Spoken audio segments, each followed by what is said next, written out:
All right, so for this episode of Giant Stories, we were able to talk with Laura Gordon. She's the CMO of the Center for BrainHealth at the University of Texas at Dallas. And what they are doing to further not just the understanding of brain science and brain health, but more importantly, educating the public about how we can actually improve brain health. Simple exercises, the applications across the military, public education, the business environment. It's just incredible what they've learned. Now, they've been around for 25 years, but as you can imagine, with the advent of technology and AI and what they're able to do now, this is really transforming the medical community's understanding of sleep and how Laura goes about understanding the stories that we can tell, how we better engage the public and gain advocacy. It's a fascinating conversation. I know you guys are going to enjoy it. So here it is. Welcome to Giant Stories, a podcast inspired by people and brands with meaningful stories to share. I'm John Kiker, your host and president of Medium Giant, a fully integrated creative agency in Dallas, Texas. Today, I am excited to introduce a dynamic marketing leader whose career reflects innovation across industries. Laura Gordon is the Chief Marketing Officer at the Center for Brain Health at the University of Texas at Dallas, where she's advancing the conversation around cognitive well-being and making the latest in brain science accessible to the public through powerful storytelling. Laura brings a wealth of experience from her previous roles as the head of marketing at 7-Eleven, where she shaped national branding strategies for one of the world's most recognized retail brands, and as CMO at the Dallas Morning News, helping to redefine how local journalism connects with audiences in a digital world. Now at the Center for Brain Health, Laura is using her expertise to amplify scientific breakthroughs. How am I doing so far? Good? Great. All right. Yeah. Forge partnerships and make brain health actionable for all. Her passion is turning complex discoveries into stories that inspire positive change, reaching new audiences, and reflecting the rapid advances taking place in neuroscience today. Also a proud alumni of Northwestern University Business School, Kellogg. Correct. Yes. I'm a double Northwestern. A double, actually. okay, not just a single. Undergrad. I bleed purple. Well, they're okay this year in football, maybe. Did you see what happened this week? They beat Minnesota. Okay, the Golden 3 points. Gophers. I still don't know how it happened. Hey, take the win. Miracle. Take the win. All right. Laura, thank you so much for joining us. We're glad you're here. Thank you for having me. Excited to do this. So we always start these podcasts off with asking our guests or giving them the platform to tell their story, how they got to where they are today. You've obviously been at some amazing places throughout your career and been able to work with some amazing brands. So would love our listeners just to hear a little bit about you and your background. Well, I think I have to start at the point of a dinner table conversation. Okay, which love is, so I grew up in a family that owned an advertising agency. It's called the Bloom Agency. My grandfather started at age 57 with no high school education. Mm-hmm. It grew to be one of the largest in the Southwest before Bloom actually sold. And for me, what that meant was my dad was the president and CEO eventually. Every conversation at our dinner table on a Friday night was about what was happening at the agency. Animating rabbits for 7 C's salad dressing, which was a first. Getting to sit on Ronald McDonald's shoes because they were housed in the closet. And for me, hearing about how the agency was working to connect brands with people, I just sort of knew that that's what I wanted to do. Really what I wanted to do age. from a very young age. So I tried the agency business. I worked every summer at the Bloom Agency in Dallas, and then actually after Northwestern, chose to go to New York to work at the agency business. And I liked it, but it wasn't enough for me. Advertising was just one part of the picture. Mm-hmm. So for me, going to Kellogg was actually pretty transformational because I got the opportunity to see different ways you can build marketing skills. And I got to learn a little bit more about not just using my gut judgment and sort of what I learned at the dinner table, right, but how to actually use some skills to build businesses. So how long between your Northwestern going to New York and then going back to B school? 4 years. Okay. 4 years. 4 years in New York. Okay.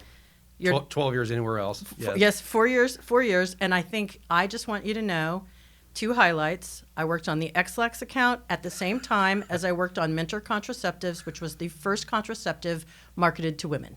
Wow. So not very many people can say that they sat through focus groups for both types of products. You are one of one in that regard. That is for true. Sure. I have a deep and meaningful understanding of what it looks like for people to find each other in those circumstances. Okay. Okay. We can talk about that later. I'll just it's very leave it there interesting. for now. Okay. Yeah. All right. So coming out of business school, for me, I wanted a place where I could learn. And I started at a company called Helene Curtis, which became Unilever Home and Personal Care. Got very traditional brand marketing background. But pretty quickly I learned that the fundamentals were great and the ability to actually have big money was great. But what I really wanted to do was to innovate, and I wanted to be in a place where I could use those skills to drive creative business expansion. So I left there to go to a place called Paris Presents, which had nothing to do with Paris or presenting. It was a small, privately held company in the bath and body and beauty category. And I got to be the head of product development with zero marketing budget. So you learn pretty quickly how to be scrappy. I was about to say, very bootstrappy. Very scrappy. But you also learn that the product and the way that the product is packaged and the way that the product is presented and the way the product is differentiated, it has to stand on its own. And if you can do that, then you can tell a story and you can grow sales and you can grow audience. And that's where I first got actually introduced to retail. I probably worked at every major retailer that you can think of through that business, and I got a first view for what it really meant to be successful in retail. Happy in that job, loved living in Chicago. Yep. Ended up with a kid who needed a different situation. Okay. And my husband and I moved to Dallas to put him in a school that was right for him. Okay. And when I got here, I actually found myself in the situation where I was going to have my second child. Okay. So my plan to continue my work in Chicago, traveling back and forth, was not going to be easy. Right. And at that point, I answered an ad for something called Chief Innovation Officer at the Dallas Morning News. And I thought to myself, okay, what exactly is that? Yes. Well, what was interesting for me was that it was the intersection between what I had done in the past, meaning build new products, innovate, growing audiences, which I really understood from all the agency businesses I had worked on, but also, previous work, and then getting to work in a business that was in significant transformation. And I think that's actually the story, right? The story for me is when I came to the Dallas Morning News and I worked here in innovation, I realized that what I love is being at the point of transformation. I love innovating. I love helping people do their work at points of transformation, even if it means some difficult things. Sure. And I enjoyed my work at the Dallas Morning News until the point at which it wasn't the right thing for me anymore. And I then at that point decided where else could I go that would be different, a different industry, different experience, but also at a point of transformation. And that's when I landed at 7-Eleven. 7-Eleven, when I started, had 6,000 stores. When I left, almost 20,000 stores. When I started at 7-Eleven, no digital platform. When I left at 7-Eleven, definitely digital as a strategy, not as a tactic. No, core. When I started at 7-Eleven, beverages were our strength. Yep. When I left 7-Eleven, food was our strength. So it was a place where I could actually innovate every single day, and I learned to do that through franchisees. Yep. And you learn the art of influencing. Again, for the size of organization, big budget, but not a national budget. So Right. having to make decisions about where you were going to put your chips down and what you're going to be known for, really critical. I think one of the things that I'm probably most proud of is help them try to figure out what their value proposition was at that time. And we really worked on this idea of making the everyday better, and it galvanized the organization. Well, because that was also, that's not just, and I think, in such a heavily franchised organization, it's not just with the customers, it's getting the franchisees to buy in. So it's a B2B strategy as much as it is a B2C strategy. That's right. And some of that I learned at the Dallas Morning News because Yep. we were marketing, obviously, to people who wanted to be readers and subscribers, but we were also trying to attract advertisers and make sure that they were happy. And so I think the training here actually made a big difference. But working in a franchise organization is both a benefit and a challenge. Yes. They can tell you better than you can invent yourself how to do things better. So it's where you learn to listen differently. It's where you learn to operate differently. But for me, it was also where I learned the balance between being a strategic marketer, innovator, and being an operational marketer was sort of my sweet spot. Okay. Being able to actually operationalize new ideas meant you could move faster and you could be part of the growth story. And I think that's what has attracted me in every career path that I've been on. That's what's really attracted me. That and building great teams. Which is also evidence, by the way, for all the people you have out there leading other C-store organizations right now. We were just talking about that before the broadcast. Yeah, I'm really proud of the people that I worked with at 7-Eleven, and I think they've all gone on to do great things. Yeah. I think that says a lot about, if you were an informal leader there and you had an idea and it fit with the business strategy, you got to do it. Yeah. It was a fun place to work. From that standpoint, if you could dream it, you could pretty much be it. Yep. Love it. Unfortunately for me, I had a life circumstance that caused me to leave 7-Eleven. It's really a situation that required me to step out of a long career. And I think what I would say to everybody that's listening to this is, I think sometimes you think when these life things happen, quote unquote, life is over as you know it. Mm-hmm. For me, it was just, in many ways it was because of the difficulty of it at home. But it was a time where I really stepped back to try to figure out what it was that I really wanted to do after all the things that I had tried. Mm-hmm. And while I had opportunities that looked like my job at 7-Eleven, other big CMO roles, I kept coming back to this one thing, which is I really want to make a difference. Mm-hmm.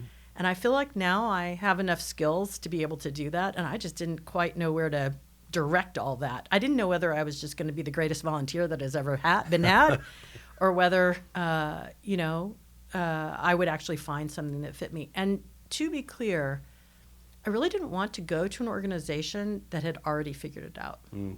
I mean, you hear a theme here? Yeah. I like to actually create and invent and make things. So I wanted a place. It's almost like setting an organization up for future success. Exactly. Yeah. And I wanted to be in a place where what I could do would make a difference, but mostly where I could help the people make a difference. So that brings me to sort of where I am today, which is lucky for me. Both of my kids had actually done programs at the Center for Brain Health. I was on the board. Dr. Chapman called me to ask me a couple of questions because they were already thinking they're a local organization. They think they want to be national. Yep. What do they need from a marketing standpoint? Right. I did a little bit of consulting, a little bit more consulting, a little bit more consulting. And what I would say to anybody who's doing that kind of consulting is be careful what you recommend because you may find yourself actually executing it. Exactly. Which is exactly what's happened to me. And that's really how I landed at the Center for Brain Health. I think for me, the surprise, science was never a topic that I would have told you I would have been engaged in. I mean, I'm an English and French major, mm-hmm. with a business degree. Science was really out there for me. Mm-hmm. But what happened when I started working there is you realize that when you get to see science being created, the idea of liberating it to create impact is actually thrilling because you realize you're changing lives. And all the myths that you're dispelling in the process. That's right. So talk a little bit about the Brain Center, what their mission is, and we'll get into some of the stories because having been there with our team and sitting through all the sessions, I mean, I think we spent 2.5, 3 hours there, and I walked away with 10 things that just blew my mind that you wouldn't have thought. So, that's the headline, John. Yeah. At Center for Brain Health, we want you to think about how you think. So hopefully that's a pretty punchy tagline. Yeah, you like that? Yeah. Thank you. It's like you're in marketing or something. Yeah, well, I hope you like it. Hopefully it's simple enough. Yeah. So Center for Brain Health was started 25 years ago by someone by the name of Dr. Sandy Chapman. She's our founder and our chief director. She is amazing. She, for many years, was diagnosing. Okay. And the challenge with that is giving somebody a label doesn't change their lives. Mm-hmm. It just gives them a label. So 25 years ago, she decided that rather than thinking about what was wrong with the brain, mm-hmm. she really wanted to put her emphasis and her neuroscience background into helping people understand how to strengthen and grow their brains. So for 25 years, she's built the center. There really are two components of it. One is there are about 115 scientists that do work thinking about brains from every angle. And the other side is a translation arm where that science comes off the shelf and we bring it to different parts of the community Okay. in order to impact people's lives. Okay. Important, we are part of University of Texas at Dallas, which means that comes with a lot of credibility, a lot of resource, a lot of ways to actually make connections with other people. But Dr. Chapman has really been a visionary in this space. You will be hard-pressed to find any other organization in the world that thinks about the upward potential of the brain across lifespan. You might find somebody focused on a particular age group or demographic group, but not lifespan. Infant dementia, those kinds of things. From birth to death, essentially. I think, if you ask me what really makes us different today, what I would tell you is we launched in 2020 the largest longitudinal study of the brain in the world called the BrainHealth Project. It has 30,000 people that are actively participating in it. We are in part of every single state in the United States and in 68 countries. When you join the BrainHealth Project, you take an assessment called the BrainHealth Index. That BrainHealth Index actually is the first holistic measure of brain health in the world, invented at the Center for Brain Health. What's important about that, and you and I both know this, is you manage what you measure. Right. So without having a baseline, how do you know whether your brain is doing well or not? Regressing, right. So through the last 5 years of this study, what we've learned is that it doesn't matter your age, your stage, your ethnicity, who you are. Everybody actually has the potential to improve and strengthen their brain. And that's because your brain changes every minute of every day. So when you talk about improving and strengthening your brain, give some context to that. Like what would an example of that be? Well, let's start by telling you this. Your brain blood flow begins to decline at age 30. Okay. And your speed of processing also starts to decline. Right. So if you want to think about the physical changes to the brain, what we want to do is we want to do things that actually produces more blood flow. Exercise, for lack of a better. It's exactly the same thing. It's like the same thing you would do at the gym. Right. We want to actually help people make more synapse connections because that actually breeds innovation and creativity. And we want to help them actually do that in a way that thickens the parts of their brain that supports them to have a better life from a longevity standpoint with a healthier brain over time, no matter the stress. So what does that look like? It's really simple. I mean, it is really simple. And when I tell you, you're going to be like, okay, Laura, really? But one way you can actually strengthen your brain is literally by connecting with another person. So you go to see a movie, John, instead of just thinking about how the movie was, actually talking to the person. And that's because when you actually talk to the person, you're actually firing off synapses in your brain. You're actually synthesizing the information in a way that lets you connect with somebody else. Right. And it actually increases blood flow. Wow. Taking a brain break. Okay. If you had a car and it was one of your favorite things, would you drive it at 200 miles an hour down the road every day of the week? Probably not advisable. Why? That you're going to wreck it. Okay, it's gonna be tired, right? Yeah. You're gonna run it down before. Yeah. Well, we do that with our brains. We don't ever turn them off. Especially now with these things in our hands. That's all the right. time. Technology has played a big role in our distractedness. So another simple suggestion is just taking 5-minute brain breaks a day. Now, what is a brain break? It means you actually have to disconnect from people and technology for 5 minutes. What's the benefit of that? You actually lower your cortisol, which we all know is part of your stress response. You give your synapses time to actually connect with each other, and you come out of a brain break with more of what we call cognitive reserve. So cognitive reserve, big term, but what it really means is having more energy in your brain to do the things you really want to do. So I don't know about you, but how do you feel at the end of your day? Like when you come home from a really hard day at work. Pretty gassed. Right. Okay. So the idea here is teaching people how they can have self-agency to create cognitive reserve for themselves so they can do more of what they want to do. And that's something simple like just take a walk, meditate. Exactly. Something simple like all, that. All of those things, things contribute. Here's a little secret. compassion is actually one of the most healthy things for your brain. And I'm not talking about just because you're doing good. Turns out that when you have compassion, you actually have to see the person in front of you. Mm-hmm. You have to connect to something that matters to you. Mm-hmm. You have to decide what you want to do about it. You have to act. You have to connect with that person. Hear what I'm saying? Mm-hmm. It's all these small steps that actually juices your brain. Mm-hmm. So really going back to that whole great marketing slogan that you talked about, that think about how you think. Yeah. What we really want people to do is to be much more intentional about thinking about their brain. I mean, you and I have had this conversation.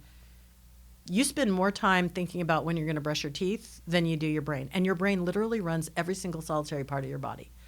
So, yeah, I'm sort of jazzed about this idea that people's overall well-being can be better if we think about our brains just a little bit more. Doesn't cost anything. No. It's in our control, and it works on everyone. It meets you where you are.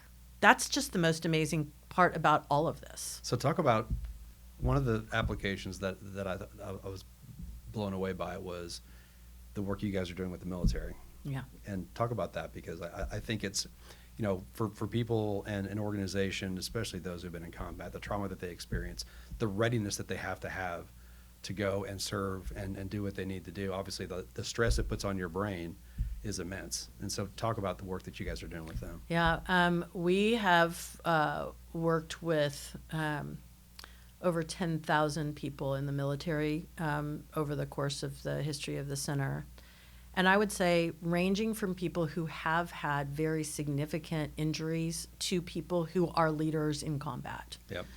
And the common theme is all of these people have at one point operated literally in the top 1%, meaning they have to be able to respond to whatever they deal with in minutes, and they usually are responsible for lots of people. Special forces, all the Navy SEALs, all of that. So what happens if somebody is injured or what happens if somebody's injured?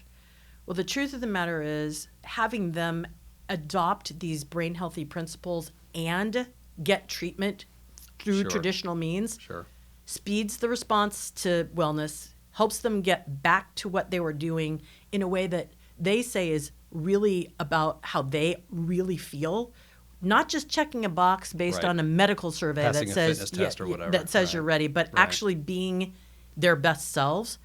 And then the most important piece is they come back and they say they're better not only downrange but at home, because if they have the self-agency to direct their own brain health, they can apply it to almost any situation.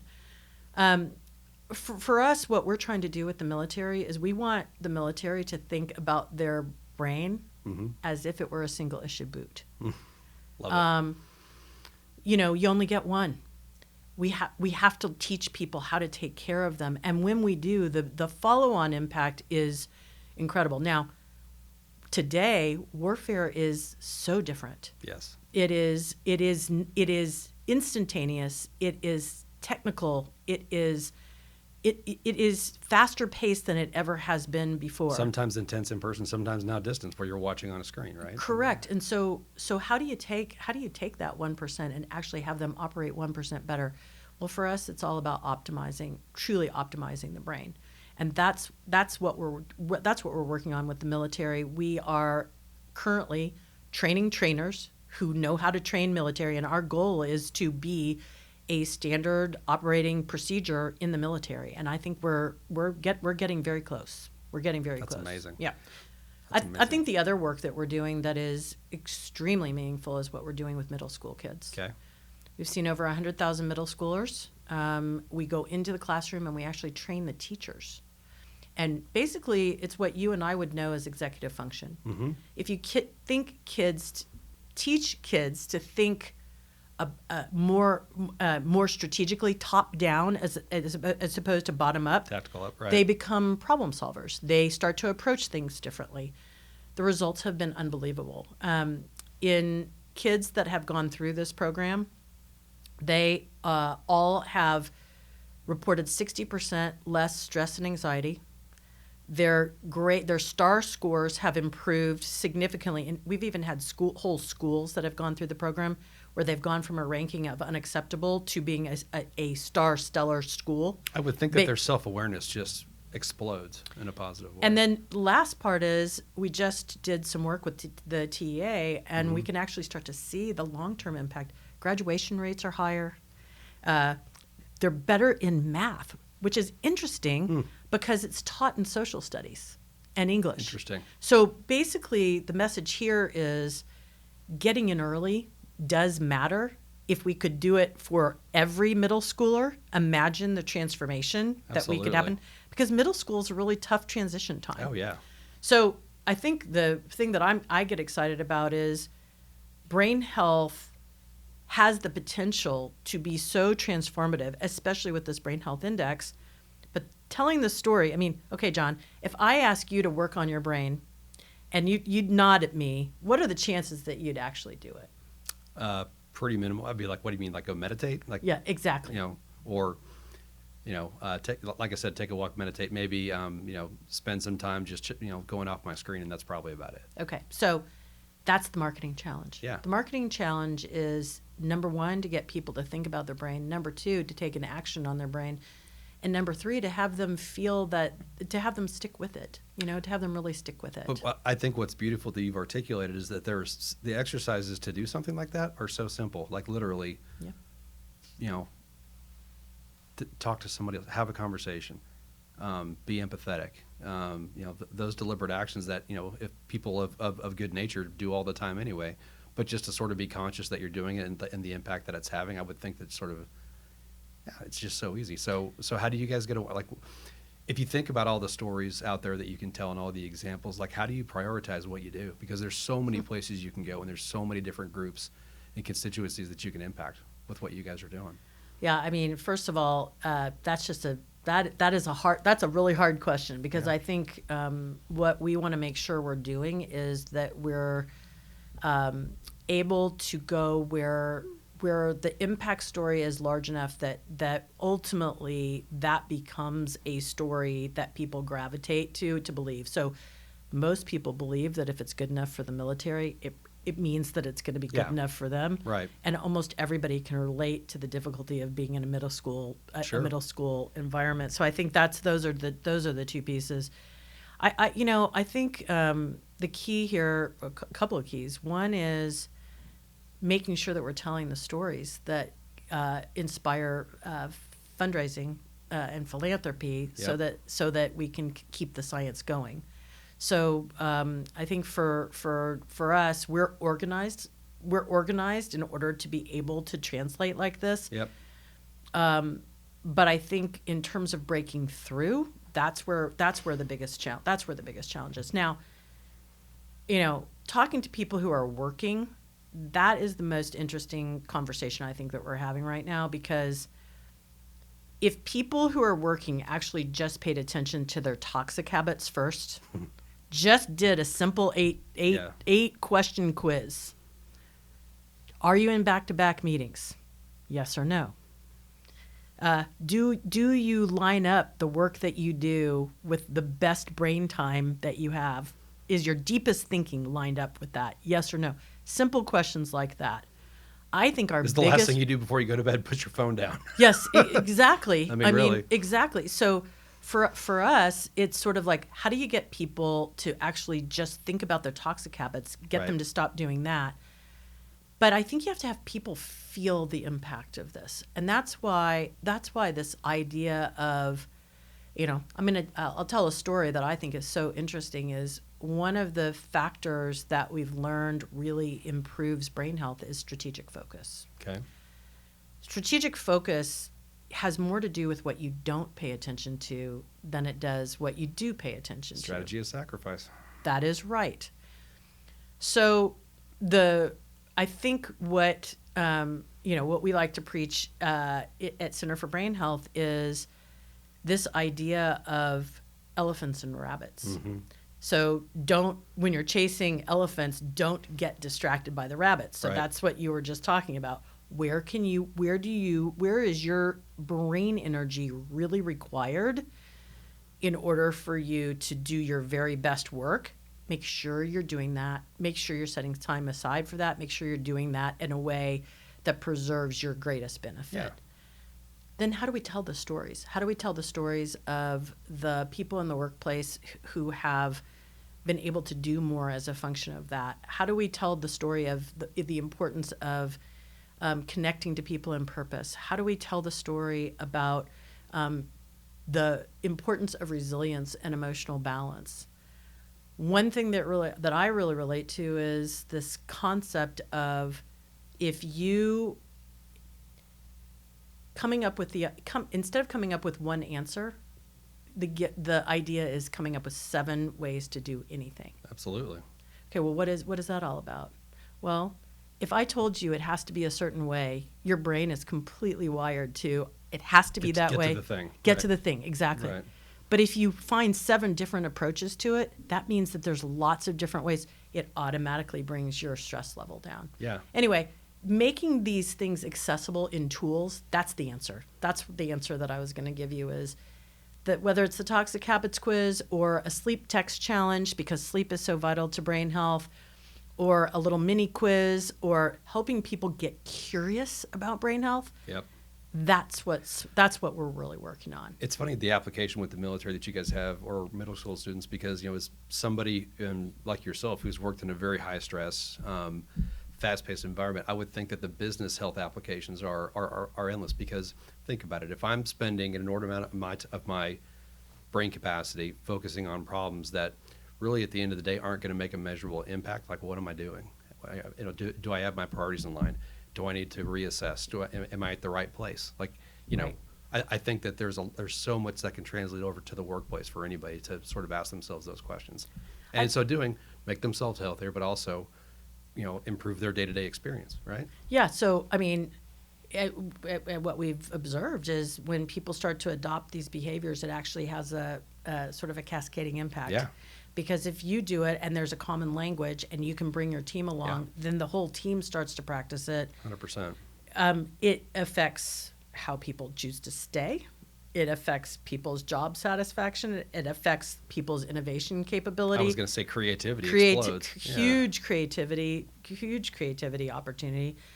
I think that the other piece is that I don't know about you, but everybody that I know that's in the workforce is not just managing their job, they're managing a parent or a child. Sure. So that concept of sort of having to be split in both places, if you can use your brain more efficiently, imagine the energy that you would have to actually do those things. It totally reframes the concept of work-life balance, and what it really is capacity for, like, what are you reserving for outside the office, and what are you reserving for, and is that balance where it needs to be? That's right. So that's right.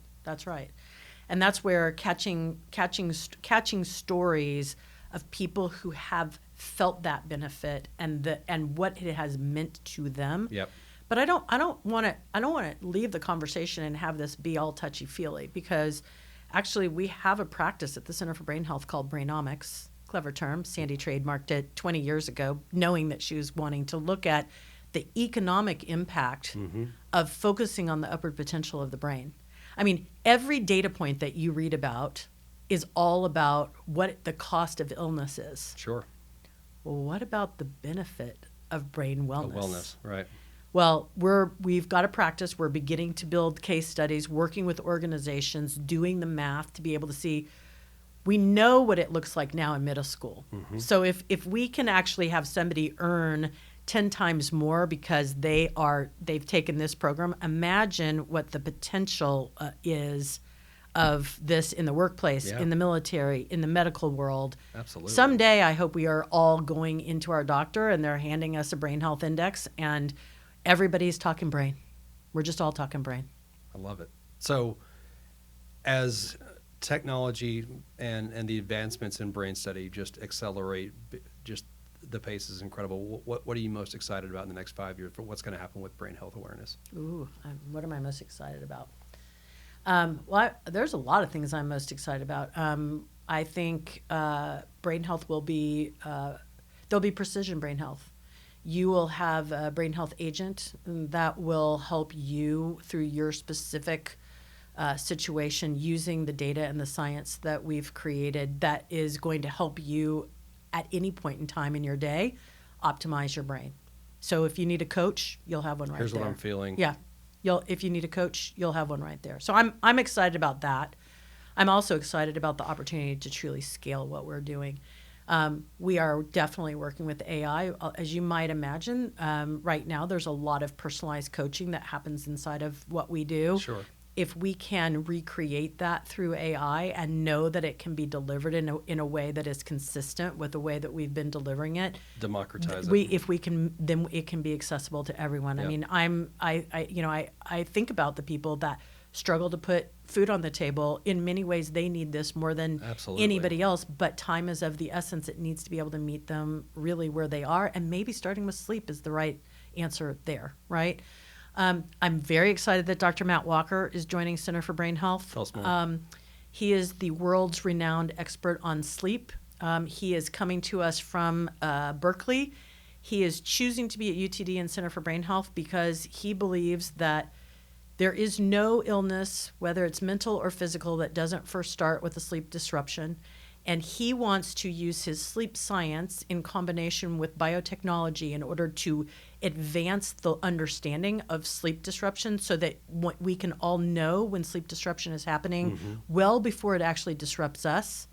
And we can actually help Get ahead of it. get ahead of it, or maybe make an illness not be as acute. He is going to bring a true innovation center to the Center for Brain Health. That's fantastic. You will see new technology, you will see education, you will see ways that sleep is going to be very transformative. We like to say brain health starts at night. That's true. If you get a good night's sleep, you are hands down starting your day in a much better place. So I'm very excited about what that's going to bring. And then I think probably last but not least, we're starting a brain health research network. Okay. What that means is we're basically making our data available to other scientists. Love it. And already 12 scientists have grabbed the data. Their discovery is going to be very meaningful. We're accelerating the science of this sort of growth mindset in brain. Going open source. And we're going open source. And the reason for that is because the faster we can get this into the discovery mode, the more people that we can impact. And back to that precision piece, maybe people won't have to do an MRI in the future. It's pretty astounding what some of the work that's being done is going to. That's so exciting. In February, we're going to have Brain Health Week, and we do that every February. We try to bring more people to understand and to participate in brain health. This year, we're having a technology expo because we've gone from using computer interfaces to work on brain to actually using our bodies to work on brain. So I'm also really excited about biosensor technology and where biosensor technology, neuroscience, and medicine. Got my little Aura ring here. Well, so there you go. Yeah. See, you're and Aura's going to be there. So really? Fantastic. Yeah. So Very cool. that's the whole idea, is to give people an understanding of how all these pieces and parts sort of fit together. So we have a lot of fun doing this, which sounds sort of crazy. We create these things called no-brainers, KNOW, no-brainers. Oh my gosh. Yeah, I know. Where we sort of marry a little bit of the science. I mean, I'm proud to be now part of the scientific community because there is so much misinformation out there. How getting information that's backed by science out there in a credible way that is easily accessible to people in a simple way is really what. It's a great marketing challenge. Yeah, it is, and it's got my brain going. Love it. Love it. Laura, this has been an awesome conversation. Thank you for using this platform to talk about brain health and just, like I said at the beginning of our conversation, to dispel some myths and where they're going and what you guys are accomplishing, and your ability to tell that story is awesome. So this was great. Thank you for joining me. Thanks for having me. Appreciate it. All right. Giant Stories is a production of Medium Giant and our parent company, the Dallas News Corporation. Interested in learning more about how your brand's story can be better told and sold? Visit mediumgiant.co or send an email to hello@mediumgiant.co.